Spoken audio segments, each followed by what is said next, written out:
Welcome to the comeback season, where we have real conversations about fueling your body, rebuilding strength, and stepping back into the life you were meant to live. Whether you've been caring for kids, aging parents, or just lost sight of your own needs, we see you. And this is your season to rise. Hello, my name is Nichole McLeod with Healthy Mind, Healthy Body. I'm a mindset and fitness coach and the author of I Started on a Tuesday. I know what it feels like to lose yourself in the chaos and still hold on to the hope that something better is coming. And I'm Christi Kelsey from Christi Counts Macros, nutrition and mindset coach and food freedom advocate. I've worked with lots of women who felt stuck, restricted, and unsure where to even begin.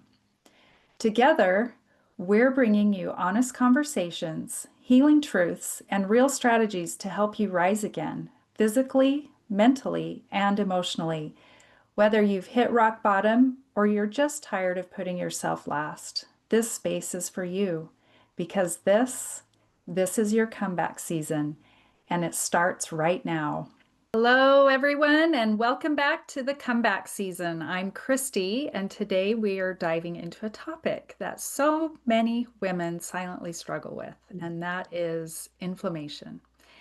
If you've been feeling puffy, stiff, tired, or like your body just isn't responding the way it used to, you're not crazy. Inflammation could be the missing piece. And when you add menopause into the mix, it's a whole different ballgame. We're not just talking symptoms today, we're getting into root causes and real solutions. And we're so excited to have a guest with us who brings a calm, wise, and deeply informed perspective, Tricia Brady. Hello, friends. It's Nichole here. The conversation is so close to home for me because I spent so many years pushing through the aches, the pain, the mood swings, the low energy, thinking I just needed to tough it out. But what I really needed to listen to was the fact that inflammation is not just a buzzword, it is a real thing. It's your body's cry for help. And when we learn how to respond with intention, everything changes. So today we are unpacking how inflammation shows up in your body, especially during menopause, and how your food, your fitness, and your mindset can either fuel it or fight it.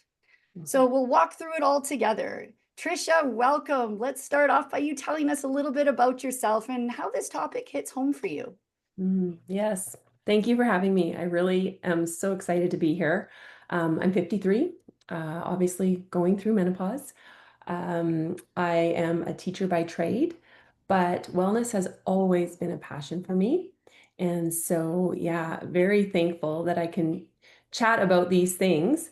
I was struggling in my 40s with my health, and that forced me and yeah, really forced me to just dive in and find a solution. And I wanted natural. I didn't want to have to go the medication route. And so that led me to a company called Plexus.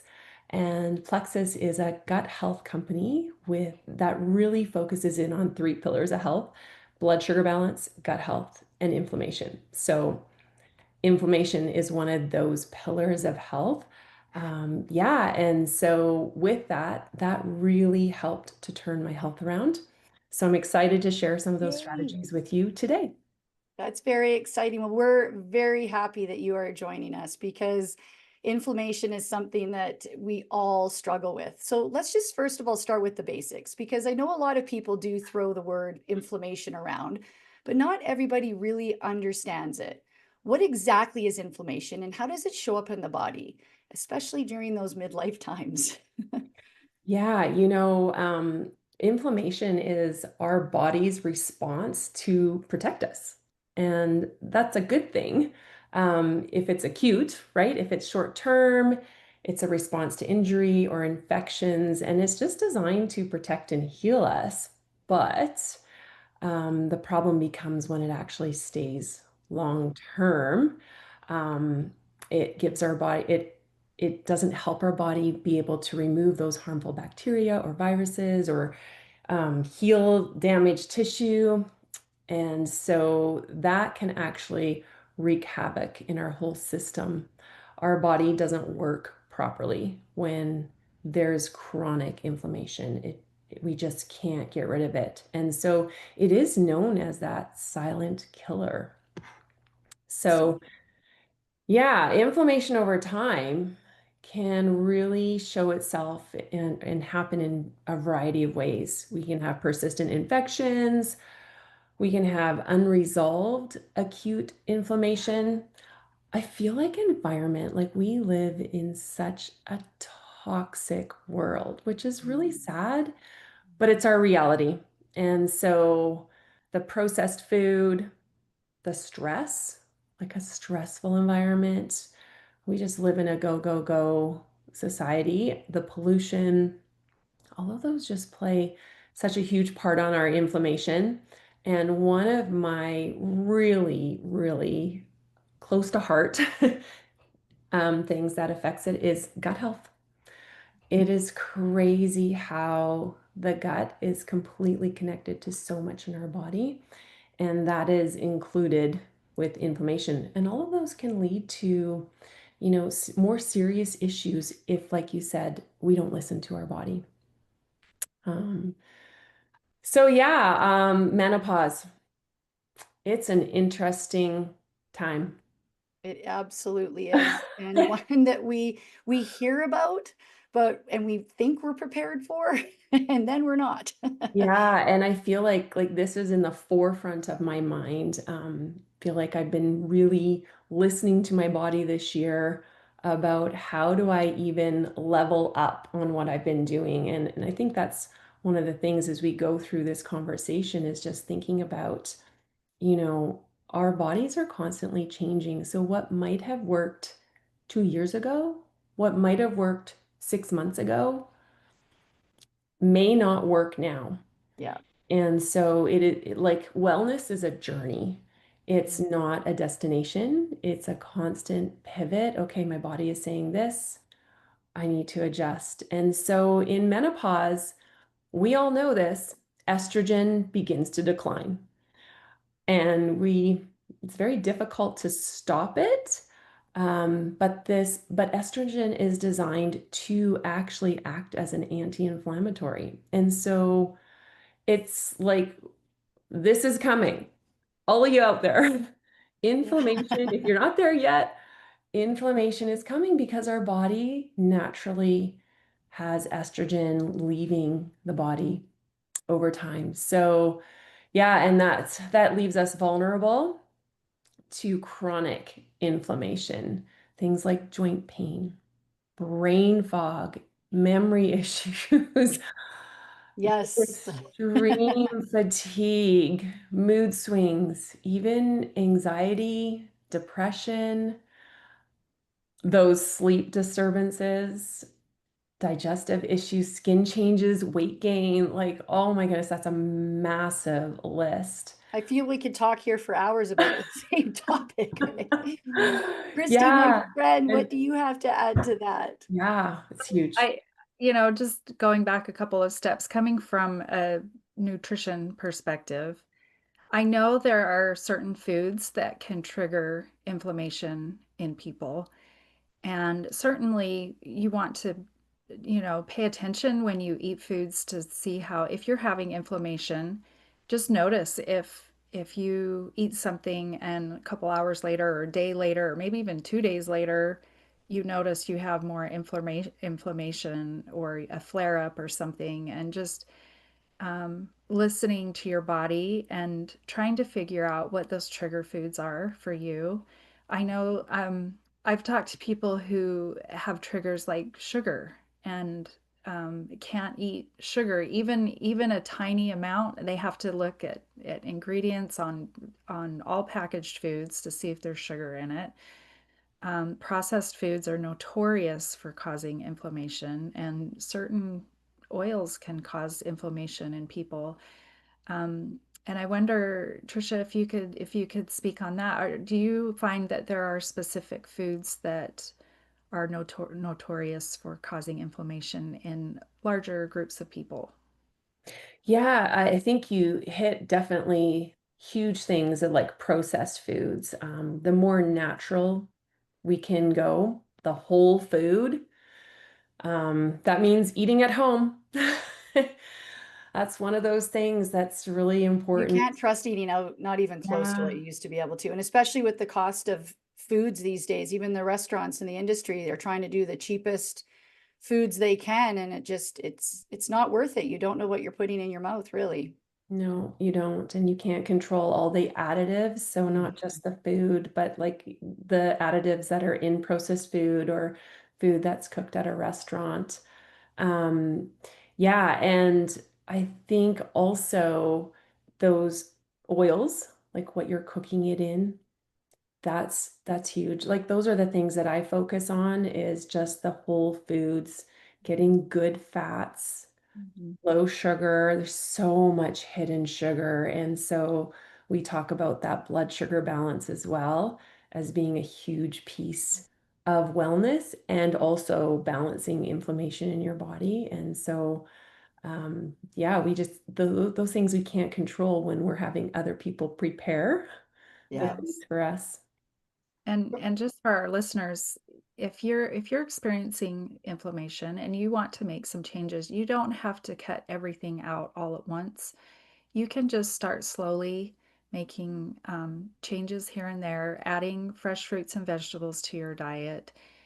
We live in a world of ease and convenience, and that equals these easy to grab foods that are generally processed foods that may or may not be healthy for your body. And just like I said before, just noticing how those foods affect you, and just, like maybe reach for an apple instead of chips or whatever your go-to snack is next time, and just see if you feel a difference. And those are just some things that I have done in my life, and I feel so much better if I go for a whole food snack versus um, processed foods myself. And so I recommend that to people all the time. And I love having them that, Christy. available to you, Go ahead. right? Yeah. Yeah, I love that, Christy, also about making a small step. Mhm. If we bite off too much, we're going to quit. And Yeah. so that's also a piece of this journey where you can look at everything and go, I have so much to change. But just pick one aspect Mhm. and do it and make it manageable. Mhm. And then once you kind of have it as a habit, okay, what's my next step? Otherwise, it can become overwhelming, and that's the mental health piece of our journey as well. Absolutely. And Mhm. from a fitness perspective, we look at inflammation. I have a lot of clients that don't realize it. Just because you don't have the swelling or the pain doesn't mean that you don't have inflammation. It shows up in chronic fatigue. It shows up sore joints. Especially if you have a workout and you're sore and you don't feel good from it, your body is trying to tell you something. And although resistance training is critical to combat inflammation, it really is. It doesn't have to be over the top and dive in and start lifting as heavy as you can. Resistance training can look like bands and it can look like light weights. However, the resistance training is important. There is that fine line and a little bit of a catch-22 if you're riddled with inflammation, that you have to start, like you said, Christy, slow. Because if you jump in full throttle, you're not going to have the same outcome and you're going to be greatly disappointed. In my opinion, why a lot of people quit training. They have an absurd amount of inflammation in their body. They jump into fitness and some program because they feel that it's going to help them, and it will, don't get me wrong, but there is strategy behind it and how you introduce your body to a new fitness program. Because again, if you go too hard too fast, it's going to work against you for sure. Yeah. So getting into, now that we have a solid understanding of inflammation, thank you very much, Tricia. That was fantastic. Let's talk about why it can ramp up so fast in menopause. Like, why does this hit us like a ton of bricks? Those hormones, gotta love them. Yeah, right? Yep, they just play such a huge role in our body, but they also play a role in our body's inflammatory response. And so, like I said before, estrogen is naturally and normally an anti-inflammatory. It has that kind of effect and helps to drop inflammation. But with that decline in our bodies, then our hormones are all over the place. And so you can see that in fatigue. That increase in inflammation and drop in estrogen stresses the immune system and can have you feeling drained, have you struggle fighting off sickness. The joints, like you talked about, Nichole, people working out and just experiencing such sore joints as they're working out.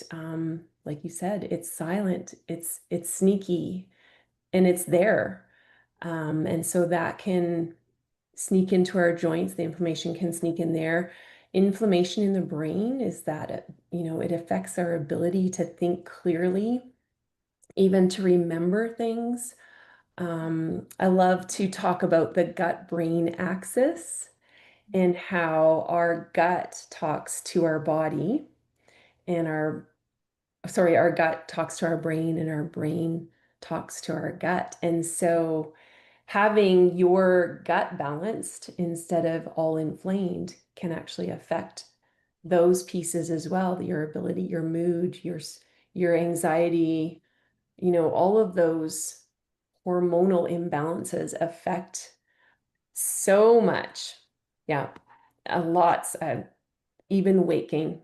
I know this is, for me, it used to be that the weight loss was the most important thing when I Right. started this journey.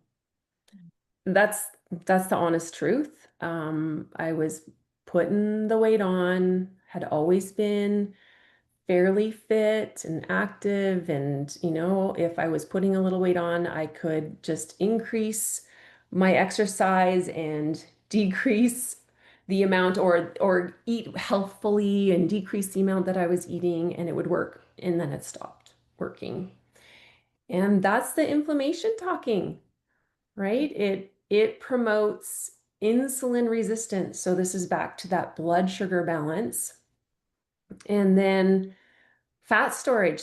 If you have too much inflammation in your body is not able to process things properly, and then it starts to store it. Mhm. And That's, so, I'm sorry to cut you off there, but yeah, that is one of the biggest reasons that people will stop a workout routine because they don't get the results. But instead of looking at it that it's not working, kid, your body's telling you something. Use it as your body talking to you, hey, you're not losing weight because you either have too much inflammation in your body or your hormones are off. But it doesn't mean the thing that the exercise is not working. That's so true. yeah. And when your focus is short-sighted like that, excuse me, and you're only focusing on the weight loss, that is when you tend to quit. But excuse me, what I found is when we focus on wellness, what can I do for sleep, right? I'm struggling with sleep disturbances because inflammation, it disrupts the sleep. Menopause, that's one of the biggest things we hear is sleep disturbances, energy deficiency, right? Two biggest things. And so when we're focusing on how can we help those things, then it becomes easier to lose the weight. But it's often the weight is the focus. And I love that we can help women change this thought of it's important to focus on the symptoms, listen to them, do what we can. And so inflammation is one of those pieces that just wreaks havoc on our hormones.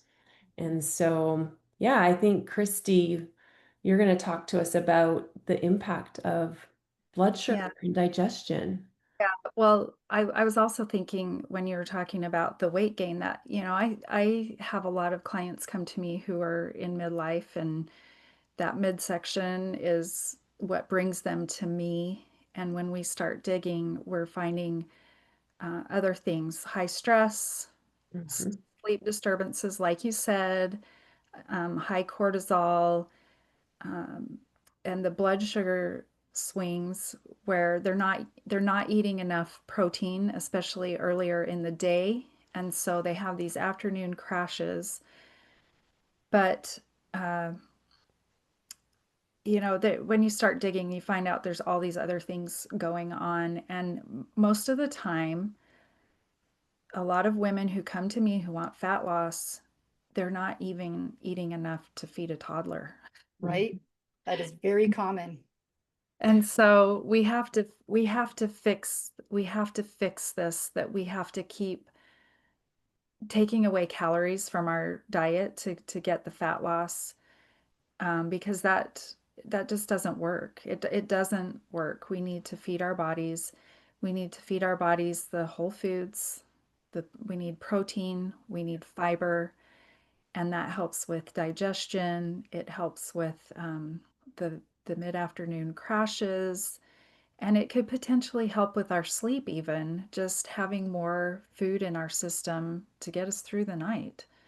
So, and I guess another thing I would add to this is that there have been a lot of studies that show that if you go for a walk after a big meal, it really helps with digestion and helps those blood sugar swings as I well. was just actually going to say that, Christy. Good minds think alike there. It's 100% what you can do after you eat. And you're right, there has been multiple studies that show the benefits of that. One thing that I was talking about earlier with you guys that I just wanted to elaborate on is the intensity when we realize that we do have inflammation in our body, and how the quickest way to regulate those hormones isn't with a crazy fast-paced workout. It's actually with a low impact, high rep. So let's say 2 to 3 sets, 10 to 12 reps of an exercise, a low impact. Do not underestimate the walking, like I just said. And the biggest piece is if you're not getting the results you want, and hopefully by now you realize that the result that you want shouldn't necessarily just be the weight loss. That is just an extra that comes with it. But to understand that if things aren't working the way that you want, and you don't see the transformation in your body as much as you'd like to, like I said, your body's trying to tell you something. So what should we work on? And the answer to that is our nervous system, our mindset, our nervous system. Regulating that nervous system is going to help reduce the cortisol, is going to help to reduce all that extra inflammation that comes with the cortisol. So how can we do that? Well, breathing before I start an exercise of some sort, getting my mind in the right place. Don't put the pressure on myself that I need to do this workout for 60 minutes. Start giving yourself a little bit more grace with that. If you're just starting out, start with those 15-20 minute increments. They absolutely work. And you're going to find out that it's a lot easier to continue on if it's more realistic for that.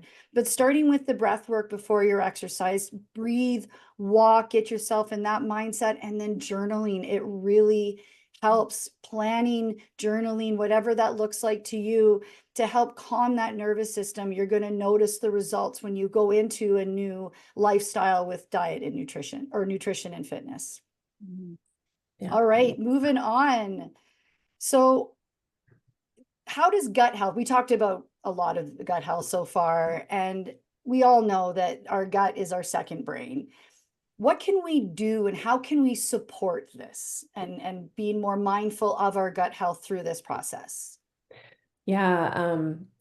As I said, I love this. Gut health is another huge piece. Um, I just wanted to share with the listeners that 70 to 80% of your immune cells live in the gut. Wow.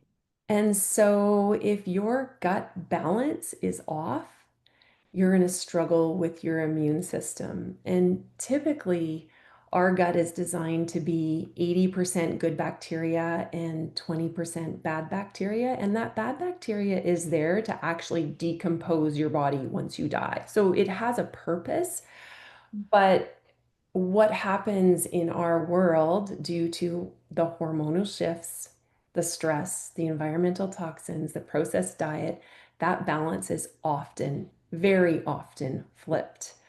And it really does affect your body's ability to absorb nutrients, to fight off infection. And so focusing on gut health is also another piece that's really important. in helping us in menopause and helping overall health, no matter what age and stage of life you're at. But when the gut is imbalanced, what happens is little holes start to form in your gut lining, and that can cause leaky gut. And so now you've got particles and toxins that don't belong in other parts of your body in your bloodstream. And now they're going into other places. And so that's when your body freaks out. I like to say that. And that causes inflammation, like it's an inflammatory response. There's something here that's not supposed to be here. And now I need to do something about it. And that's what causes inflammation in your gut. And so, or throughout your body. It starts in the gut, but then it can lead to going throughout your body. So my personal experience was I definitely was having some issues. I was I think I'd been constipated since I was 3. Like literally, this is a pattern that once I started learning about the importance of the gut, I'm like, I can pinpoint this back to when I was 3. And it's very common. It can, your mother's gut microbiome can be passed on to your child in birthing in through the birth canal. So I obviously inherited my mom's gut microbiome, and that was a struggle. And it wasn't until I started looking at quality gut health supplements, probiotics, prebiotics, and then also something that has an enzyme that actually breaks down the bad bacteria, because we can be adding in a probiotic and adding in that good bacteria, and I was, but I didn't have something that was actually killing off the bad bacteria. So this is something that when you're choosing to work on gut health through probiotics, prebiotics, you want to be looking at something that can also decrease the bad bacteria in your gut. So Very yeah, interesting. that's something that's really helped me. Oh, Christi, what do you have to add to that, my friend?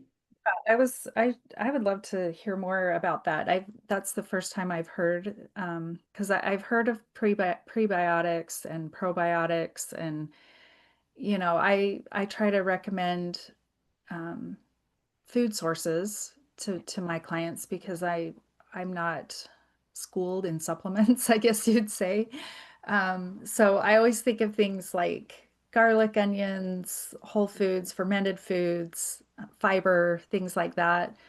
Um, but I would love to hear more about the bacteria that, or the things that kill off the bad bacteria. Yeah, so it's an enzyme called chitosanase. And so what we have in our gut is candida, that's the bad bacteria. And candida has an outer shell on it that's kind of like a cockroach. And so it's hard, right? It's very difficult to break through that shell. So chitosanase is an enzyme that actually breaks down that outer shell.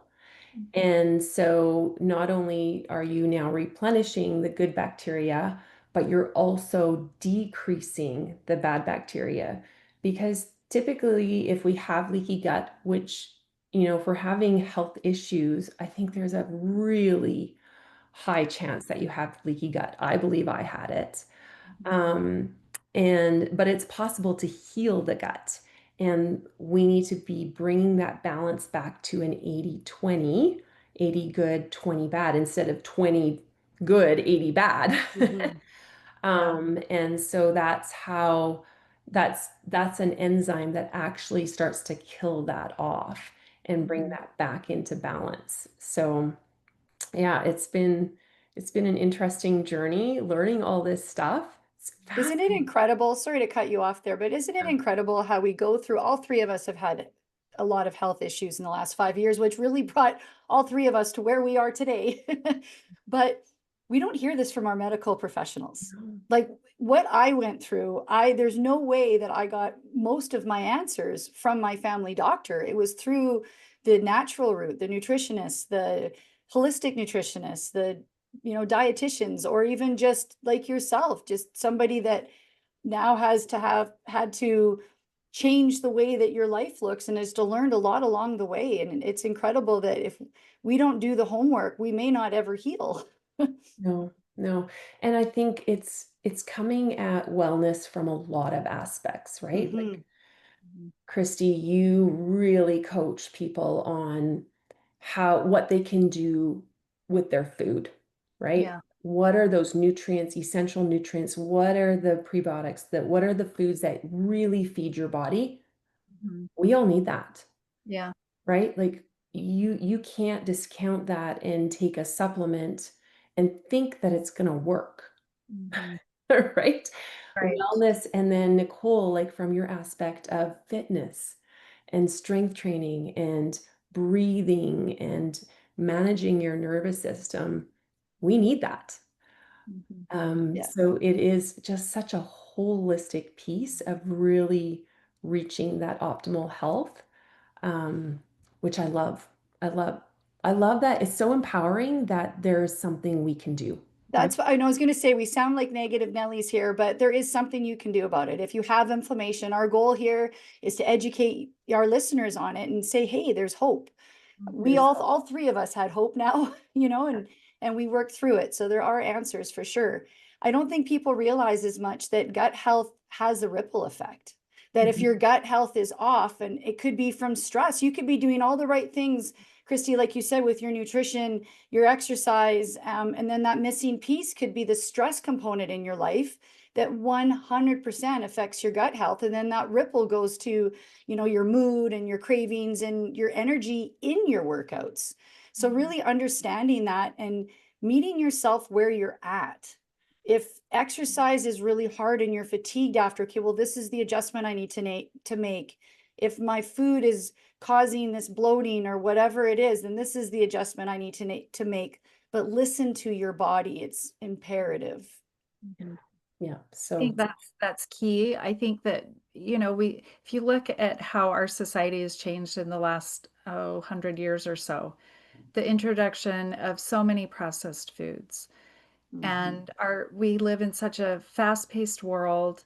We're used to convenience, we're used to having our answers right away, and we don't take time to just pause and listen to our bodies.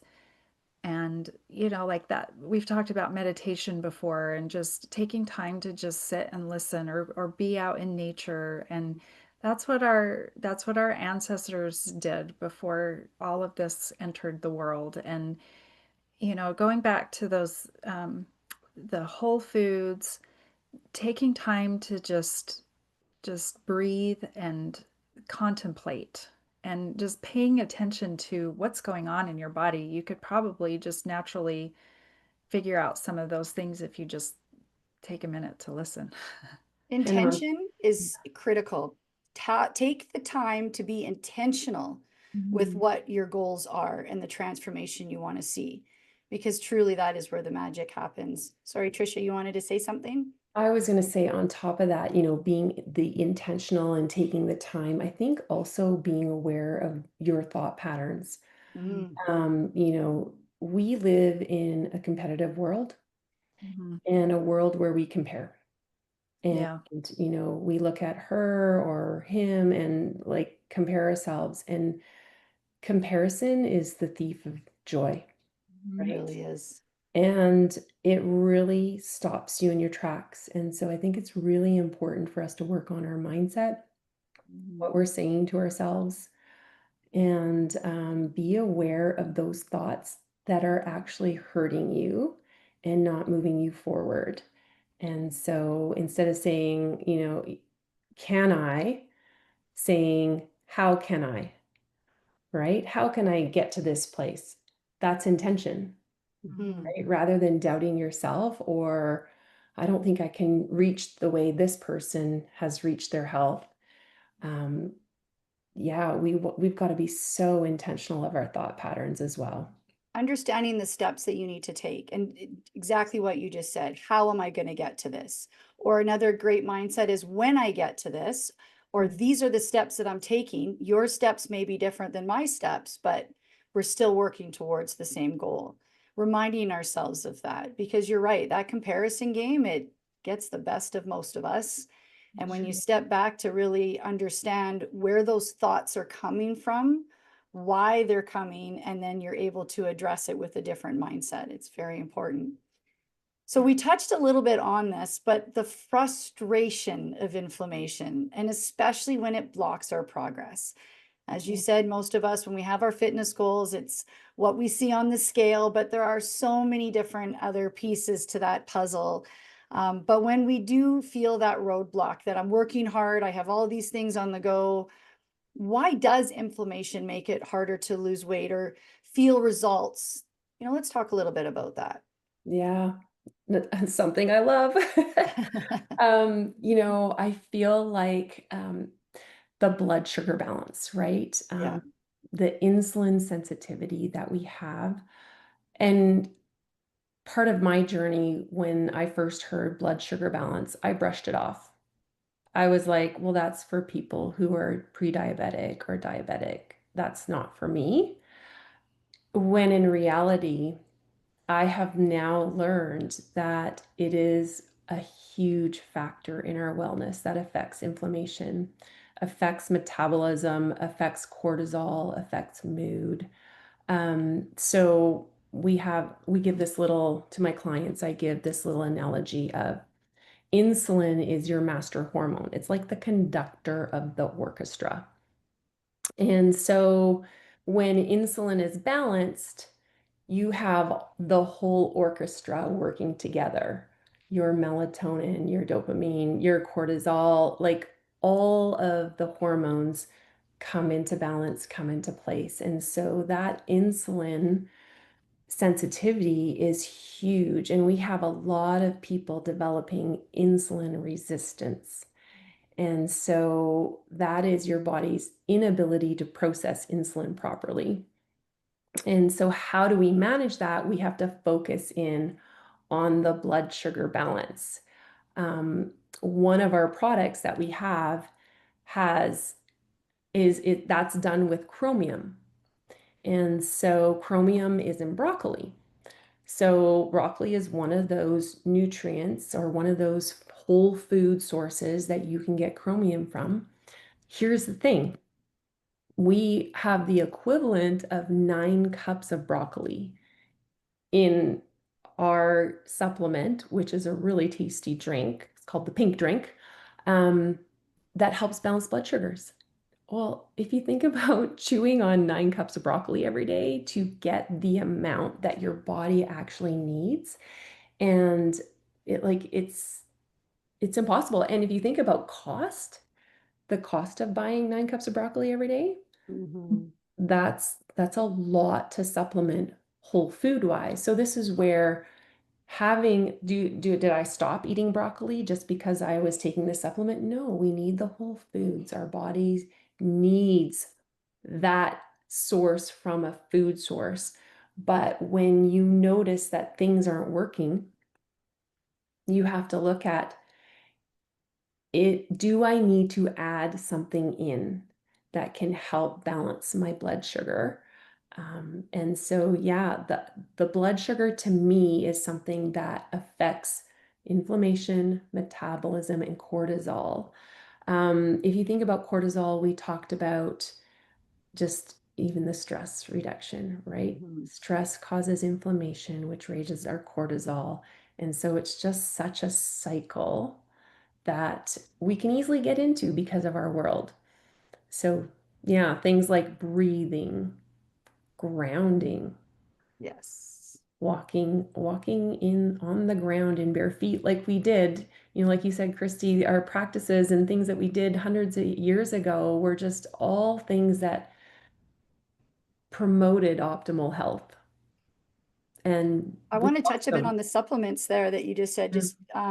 I think it's really important that our listeners understand too that not every supplement is good for everybody, and the importance of working with a professional like yourself or with Christy when it comes to nutrition supplements for yourself, because everybody's bodies are different. Everybody needs different help along the way in different ways. Yeah. And I think it's really important that we understand that jumping right into, if we hear it works for one guy, it's not necessarily going to work for another, and really doing your homework to understand. It sounds great. Things can sound wonderful because they're working for so-and-so, but it is very important that you take the time to understand what your issue is, what you need to do about it, and then go from there for sure. Absolutely. Our bodies are so intricately made that what works for one doesn't necessarily work for the other. And it really is, when you're looking at that natural way of healing, it is a journey, because you are looking at, okay, let's try this. All right, that's how your body responded. And it's a listening to the body as well. Yeah, if the listeners can take anything, like, we need to listen to our bodies. Absolutely. Christi, do you have anything to add, my friend?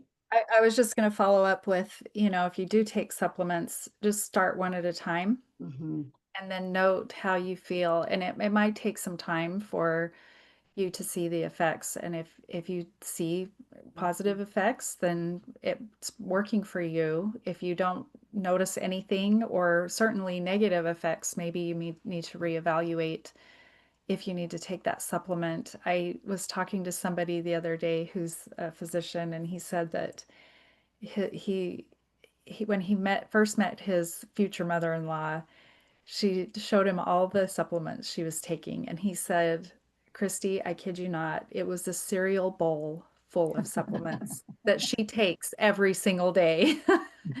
And he said that he looked through a lot of he looked through them and told her to, set like 90% of them aside, because they weren't even quality supplements. So that's the other thing too. You've got to check those supplements and make sure they come from a quality source, and that they're not, because they're not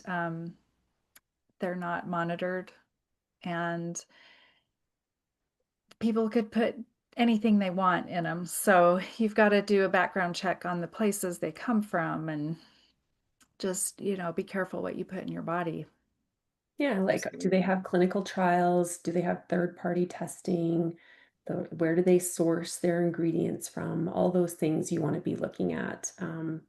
When you think about buying something from Costco, or big chain stores, you want to be looking at what is in them, because that's been part of my journey too. Is like, I've always been a supplement taker, but it's always been like, well, I hope they're working. I can't really tell, Mm. but I Yeah, and hope they I think are. supplements is that, we have a lot of essential vitamins that our bodies need. Mhm. And let's take vitamin D, for example. If you're just taking vitamin D, that's great, but your body needs vitamin K to Yeah. absorb the vitamin D. So if you're not taking vitamin K with your vitamin D, you're not getting as much benefit out of that supplement as Yeah. you if you take them both together. You can get tested for what vitamins your body is lacking. And I Mhm. think that's a great starting point too, is to get the data and know what you're working with. And you Mhm. can get that with a professional. So many different people will do that for you. But understanding the footprint of your body, you can even get genetic testing done now. I don't know a lot about that, but I know that there's a lot of people getting those genetic tests to find out what our bodies are naturally lacking, because many nutrients we know our bodies can produce on their own. And if our body's producing them, then there's no need to take supplements. It's a waste of money, and maybe actually working against you. But Mhm. understanding that part of it, I think, is very important too. And even looking, like coming back to gut health, if your gut is out of balance, it actually struggles with absorbing nutrients. Yes. So there's probably going to be lack in your body's ability to absorb if your gut is out of balance. So, that's a huge piece as well. You are wasting your money if your body actually can't absorb what you're taking in. I Mhm. can't believe the difference in how I felt when I was going through in the height of my health issues with my stomach. with my gut health, I started getting my vitamins intravenously through my naturopath. And oh my goodness, that was my instant realization that I'm not absorbing vitamins, which is why, you know, a lot of my issues that I had, but as soon as I started taking them intravenously, that's when I really realized there's some changes I needed to make for absorption for sure. Yeah. All right, so let's bring all this together, man. I feel that three of us could talk for hours on this. So let's give some real life sustainable tips that, you know, our listeners can take with them. Give us some anti-inflammatory advice, my friends. Tricia, let's go. Yeah, so I mean, we've said it before, kind of bringing it all together, like you said, Nichole, just listening to your body. And even journaling, like writing down what are the things I am experiencing right now, and then starting small. So taking a look at that list and saying, what would be my number one priority that I want to focus in on? And then start there. Um, Eating whole foods. The more you can get in, and we talked about being intentional. So, if you struggle in the afternoon with cravings, um, have a plan, have something that you can replace and take and have it in your house, have it on you wherever you are at work, where you can take that and eat that and feed your body instead of just in the stress of it all, not thinking, reaching for that unhealthy things. So being intentional, having a plan for when those cravings hit. Um, Blood sugar balance, focusing on that, gut health. Like we said, supplementing if you find that you are, deficient in certain things like vitamin D, but vitamin D needs vitamin K. So do your research, work with someone, because usually those supplements are the ones that are researched are paired with things that actually help your body absorb things well. Magnesium, omegas, these are the things that I have found have been really helpful in my journey with menopause, increased inflammation, that sort of thing. Walking in nature, right? All of these de-stressing things, like you said earlier, Nichole, don't underestimate the value of a walk outside. I used to be a runner, loved it, like loved the feeling of running. And that's something I've given up recently because I think in my body, it was causing more stress, more inflammation, more cortisol than it actually was doing good. And so you can look at something and it's good for you, but if it's causing all these other things, once again, listening to your body, then sometimes we have to reevaluate and adjust. What has been working in the past may not work or be the best for me right now. Just breathing deeply. I love the yoga, the meditation, what it does for you for balance and stability and flexibility, or Pilates. Those are some options. I'm just discovering this grounding thing. I so recently have as well, my friend. Yeah. Did you get a grounding sheet? I have not yet, but I've been focusing on, like, because it's nice in Alberta right now. Yes.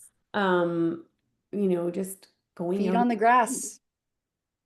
We always slip on our shoes and walk somewhere, but that's not always the best. So just walking out in your yard, gardening, doing it in bare feet. Even Yeah. digging with your hands can be part of that grounding, like doing the gardening thing. And then, of course, the weight training, just really, really important to keep those muscles strong around those joints so that we can support a healthy frame as we age. And like you said, Nichole, that weight training helps reduce the inflammation as well.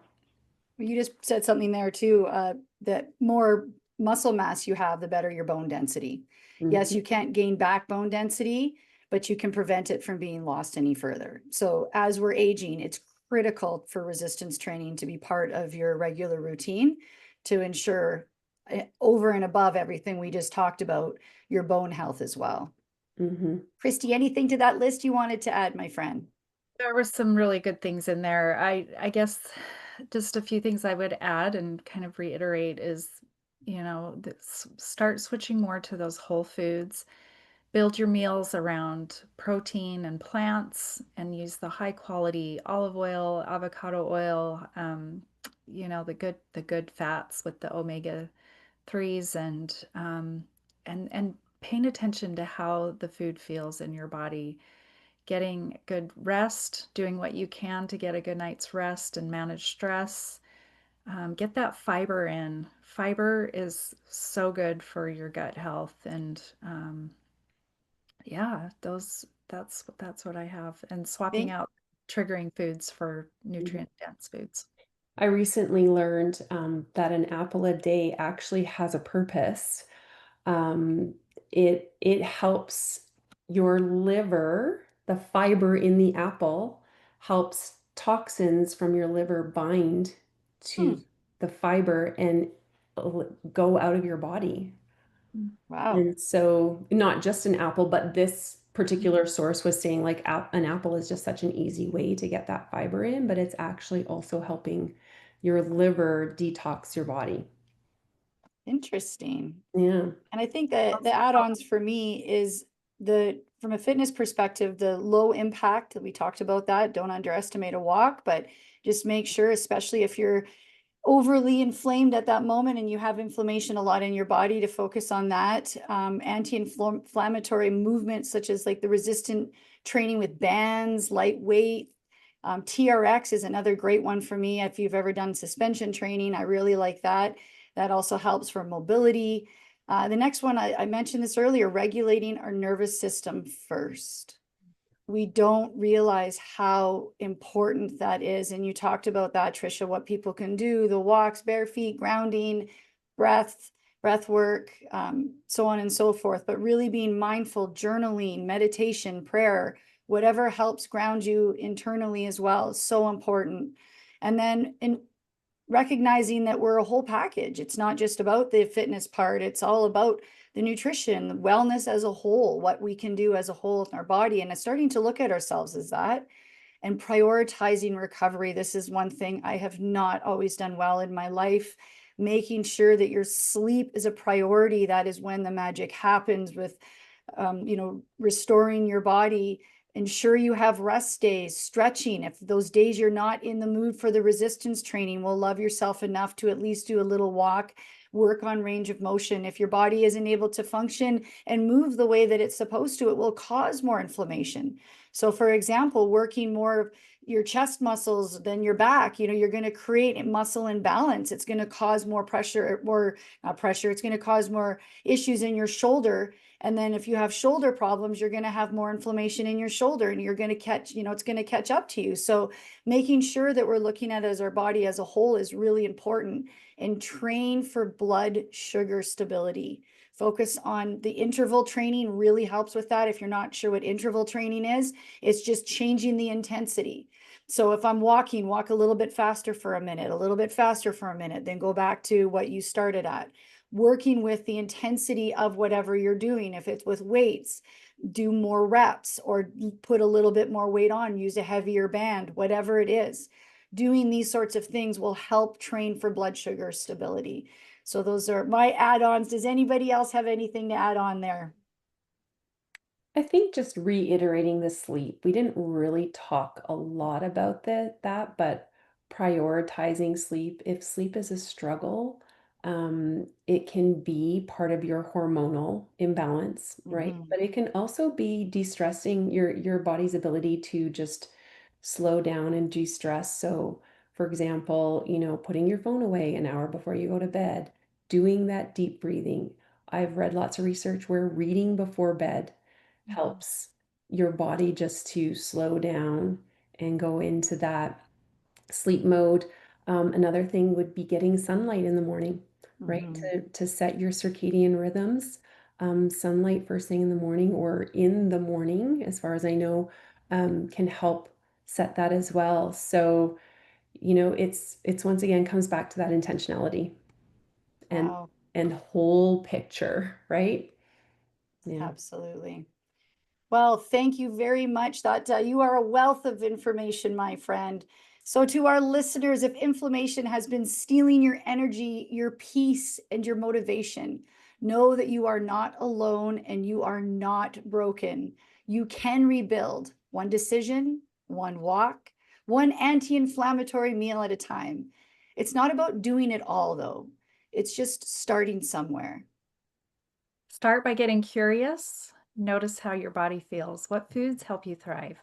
And what movements make you feel alive? You don't have to be perfect to feel better. You just need to be present. Thank you so much, Tricia, for being here. And actually, before we close off, how can listeners get a hold of you?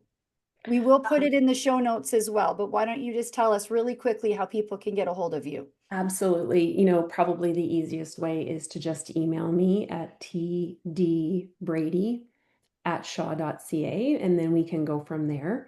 Yeah, but I can put my link in the chat as well, or Awesome. yeah. Perfect. All right. Well, thank you so much for being with us today. And thank you all to our listeners for tuning in to the comeback season. We will see you next time. Thank you for joining us on the comeback season. Please remember, the conversations we share here are for informational and motivational purposes only. We are not licensed medical professionals, and this podcast is not intended to diagnose, treat, or replace guidance from your doctor or your healthcare provider. Always consult your healthcare team before making changes to your nutrition, your fitness, or your mental health routines. Your health and well-being comes first, and we want you to move forward safely with the right support for your journey.